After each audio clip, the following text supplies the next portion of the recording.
Hello guys, आज हम सीखेंगे इंग्लिश के बड़े से बड़े सेंटेंस को एक छोटी सी ट्रिक के द्वारा हम कैसे बड़ी ही आसानी से बना सकते हैं। आओ अब हम देखते हैं कि हम बड़े से बड़े सेंटेंस को कैसे जल्दी और आसानी से बना सकते हैं। हमें सबसे पहले एक स्ट्रक्चर को बहुत अच्छे से रट लेना है। Subject plus helping verb plus verb. Subject आप सबको पता ही है कि सब्जेक्ट का मतलब होता है कर्ता। सब्जेक्ट का मतलब कर्ता, जो कोई काम करने वाला होता है। हेल्पिंग वर्ब वो होती है जो वर्ब की हेल्प करती है।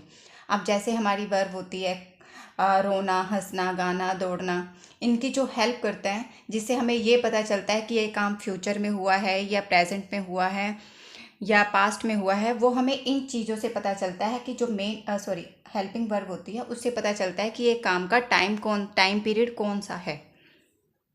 मैंने यहाँ पर कुछ लिखे हुए हैं सब्जेक्ट हमारे दो तरह के होते हैं। सब्जेक्ट में पहला होता है सिंगुलर, दूसरा होता है प्लूरल। सिंगुलर में जैसे ही, शी, इट, नेमिंग वर्ड्स, और प्लूरल में होते हैं आई, वी, यू, दे। और हेल्पिंग वर्ब हमारी होती है is, are, am, was, were, will be, able to, will be, has, have. Verb हमारी होती है सिंग, डांस, लाफ, रीड। ये मैंने कुछ ही लिखी हैं, काफ़ी सारी होती हैं। कि इन्हीं स्ट्रक्चर के द्वारा आज हम बड़े से बड़े सेंटेंस को बड़ी ही आसानी से एक छोटी सी ट्रिक के द्वारा हम बना सकते हैं। इसके लिए हमें सबसे पहले ये याद करना पड़ेगा, अच्छे से रट लो। Subject helping verb plus verb. Subject helping verb verb. सबसे पहले नंबर पर आती है सब्जेक्ट, दूसरे नंबर पर आती है हेल्पिंग वर्ब, तीसरे नंबर पर आती है वर्ब। अब मैंने लिखा है, एक छोटा सेंटेंस लिखा है कि मैं खाना पका रही थी। मैं खाना पका रही थी। अब मैं इसमें क्या है, अब हमें सबसे पहले इसमें तीन चीज़ें ढूंढनी है। सबसे पहले हमें सब्जेक्ट ढूंढते हैं, और सब्जेक्ट हमारा इंग्लिश के जो एफर्मेटिव सेंटेंस होते हैं उसमें जो सबसे पहला वर्ड होता है वही हमारा सब्जेक्ट होता है। अब इसमें है मैं का इंग्लिश हो गया आई। अब उसके बाद हमें ढूंढना है हेल्पिंग वर्ब। अब हमारी हेल्पिंग वर्ब जो स्ट्रक्चर इंग्लिश के जो सेंटेंस होते हैं उसमें सबसे लास्ट में हमारी हेल्पिंग वर्ब होती है। अब इसमें जो लास्ट में लिखा है रही थी से हमें ये पता चल रहा है कि ये हमारा पास्ट कॉन्टिन्यू टेंस है। और पास्ट कॉन्टिन्यू टेंस का रूल है कि इसमें जो हेल्पिंग वर्ब होती है हमारी, वो वॉज या हमारी वर यूज़ होती है। अब जो हमारी वॉज और वर है, ये हमारी आई के साथ आई, इसमें आई के साथ वॉज लगता है, ना कि इसमें वर लगेगा। आई, शी, ही, इट, नेम। और इसमें बाकी के जो बचे हैं वी, यू, दे, इन सब के साथ हमें वर यूज़ करना होता है। तो इससे हमें ये पता चल गया कि थी के साथ हमें कौन सी लगानी है, वॉज। अब हम इसमें वॉज लगाते हैं। अब हमें यहाँ पर हमने वॉज लिख दिया, यानी कि हमारी दो चीज़ें हो चुकी। एक हो चुका सब्जेक्ट, दूसरी हमारी हो चुकी हेल्पिंग वर्ब। अब हमें नंबर 3 पर चाहिए वर्ब। अब हमारी जो वर्ब होती है वो हमारी मेन, जो ये हमारी हेल्पिंग वर्ब होती है, हेल्पिंग वर्ब से ठीक पहले होती है। अब इसमें हमारी लिखी है पकाने को इंग्लिश में बोलते हैं कुक।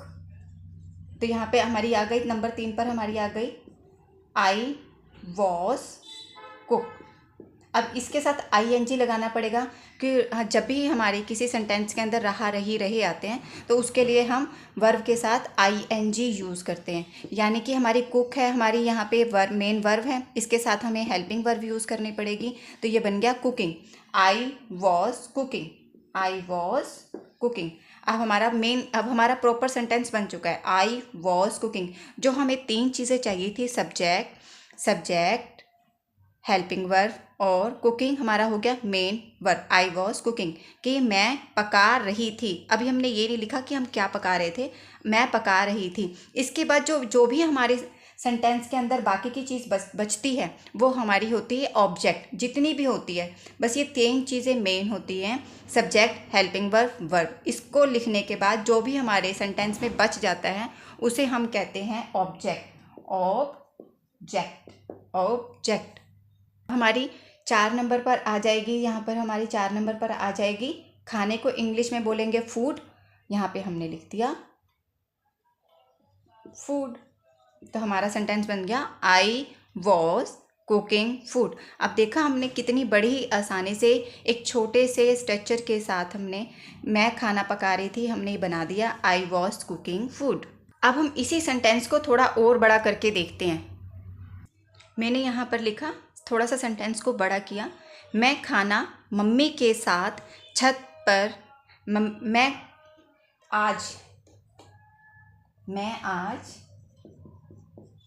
मैं आज मम्मी के साथ छत पर खाना पका रही थी।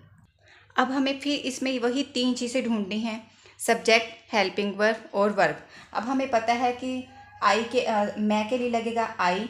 अब यहाँ पे हम लास्ट में जाएंगे, यहाँ पर आ जाएगा वॉज, जैसे हमने ऊपर बनाया था आई वॉज।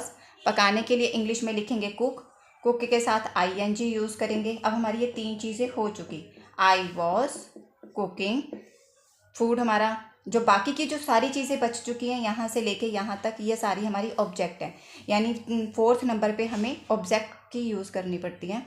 तो अब हम यहाँ लिखेंगे फूड। ये यहाँ तक तो हमने पिछले सेंटेंस में भी देखा था, आई वॉज कुकिंग फूड। यहाँ तक तो हम लिख चुके हैं अपना, ये भी लिख लिया, ये भी लिख लिया, ये भी लिख लिया, ये हम पूरी लाइन हम लिख चुके हैं। ये वाली जो पूरी लाइन है ये तो हमने पूरा का पूरा उतार दिया। और एक चीज़ हमारी हमेशा याद रखना, जो हमारा टाइम टेबल होता है, आज कल परसों जो भी हमारा टाइम होता है, या तो वो हम शुरू में यूज़ करते हैं टुडे, या तो हम उसे सबसे लास्ट में यूज़ करते हैं। तो मैं कोशिश करती हूँ हमेशा कि जो टाइम होता है वो हमेशा मैं लास्ट में यूज़ करने की कोशिश करती हूँ। तो मैं उसे सबसे पहले उसे अंडरलाइन कर लेती हूँ कि आज को मैंने अंडरलाइन कर दिया कि ये तो हमें पता है कि ये तो सबसे लास्ट में ही जाएगा। जब हमारा पूरा सेंटेंस बन जाएगा तो हमें उसको लास्ट में ही इसको फेंकना है। अब हमें क्या करना है कि हम इसे उल्टी तरफ से लिखना शुरू करते हैं। यहाँ तक तो हमारा लिख चुका। अब छत पर को बोलते हैं ऑन रूफ, ये हो चुका। अब मम्मी के साथ विद मदर। अब हमारा टाइम बच गया, विद मदर टुडे। हमारा सेंटेंस अब बन चुका है, I was cooking food on the roof with my भी लिख सकते हैं कि मैं अपनी मम्मी के साथ खाना बना रही हूँ, थोड़ा ज़्यादा अच्छा लगेगा, with my mother today. I hope guys कि आपको ये चीज़ समझ आई हो कि हमें 3 चीज़ों की ज़रूरत पड़ती है, सब्जेक्ट, हेल्पिंग वर्ब। और तो जो उसको लिखने के बाद जो भी हमारे पीछे की साइड से शुरू हो जाती है, हम उसे लिखना शुरू कर देते हैं। और इसी सेंटेंस को अब हम थोड़ा सा और बड़ा लिखने की कोशिश करते हैं कि वो हम इस ट्रिक के द्वारा लिख सकते हैं कि नहीं लिख सकते। अब मैंने इसे और बड़ा करके लिखा है, मैं आज मम्मी के साथ घर की छत पर पेड़ के नीचे पापा के लिए खाना पका रही थी। अब इसमें भी हमें सिर्फ पहले 3 चीज़ें ढूंढनी है, सब्जेक्ट, हेल्पिंग वर्ब और वर्ब। अब हमें पहले वाले सेंटेंस में पता है कि हमारे पास सब्जेक्ट हमारा है आई, मैंने यहाँ लिख दिया आई के बाद हम सबसे ज़्यादा लास्ट में जाएंगे, यहाँ लिखा है वॉज, आई वॉज यहाँ पे लिखा है पकाने को इंग्लिश में कुक बोलते हैं, कुक।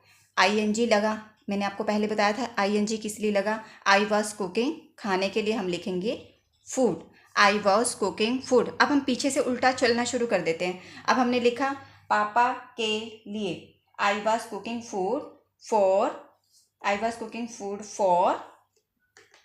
Father,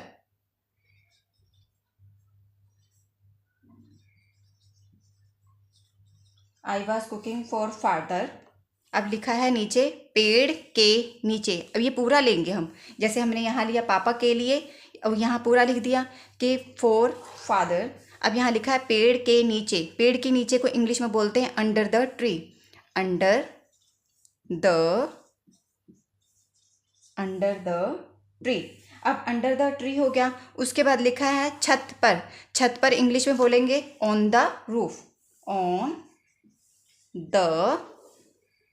the roof. अब हमारा हो गया, यहाँ तक हो चुका, छत पर, घर की छत पर, पहले लिखा on the roof in the house. अब ये घर की, इन द हाउस।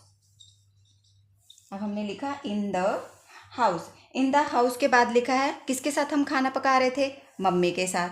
मम्मी के साथ लिखने के लिए हम लिखेंगे विथ मदर, किसी के साथ में होना, विद मदर। अभी हमारा ये विद मदर हो गया। अब हमारा सिर्फ बचा क्या, आज। आज के लिए इंग्लिश में लिखेंगे हम, सबसे लास्ट में आता है, तो हम लिखेंगे टू डे। अब देखिए, अब आपने देखा कि हम एक छोटी सी ट्रिक के द्वारा अपने सेंटेंस को हम कैसे बड़ी ही आसानी से छोटे से बड़ा, बड़े से बड़ा, बड़े से बड़ा हम करते जा सकते हैं। अब मैंने एक और थोड़ा बड़ा सेंटेंस लिखा है कि अब ये देखते हैं कि वो ट्रिक हमारी यहाँ पर काम आती है कि नहीं। अब यहाँ पर हमें सबसे पहले क्या ढूंढना होगा, सब्जेक्ट, और सब्जेक्ट है यहाँ पे हमारा युवराज। अब युवराज के बाद हमें यहाँ पर लिखना होगा, अब दूसरे नंबर पर आएगी हमारी हेल्पिंग वर्ब, जो कि हमारी सबसे लास्ट में होती है। अब यहाँ पे लिखा है गा, खेले गा नहीं, सिर्फ गा। गा का मतलब हो गया, यहाँ पे क्या यूज़ होगा, गा के लिए या क्या यूज़ होता है, विल। Yuvraj will. अब ये गा के साथ जो जुड़ा हुआ है वो हमारी है मेन वर्ब। अब खेलने को इंग्लिश में बोलते हैं प्ले। अब हमारा ये पूरा सेंटेंस बन चुका है, युवराज विल प्ले, कि युवराज खेलेगा। अब वो खेलेगा क्रिकेट। अब यहाँ पे हमने हमारी जो 4th नंबर पे जो सारी की सारी बची हुई है वो सब कुछ हमारा ऑब्जेक्ट में आता है। अब हमने यहाँ पे लिख दिया क्रिकेट, कि युवराज खेलेगा क्रिकेट। अब वो किसके साथ, किसके लिए खेलेगा, अभी हमने ये लिखना है किसके लिए खेलेगा, तो वहाँ पर आगे हमारा किसके लिए खेलेगा, तो उसके लिए हमारा आ गया cricket for India, for India in the ground, in the ground with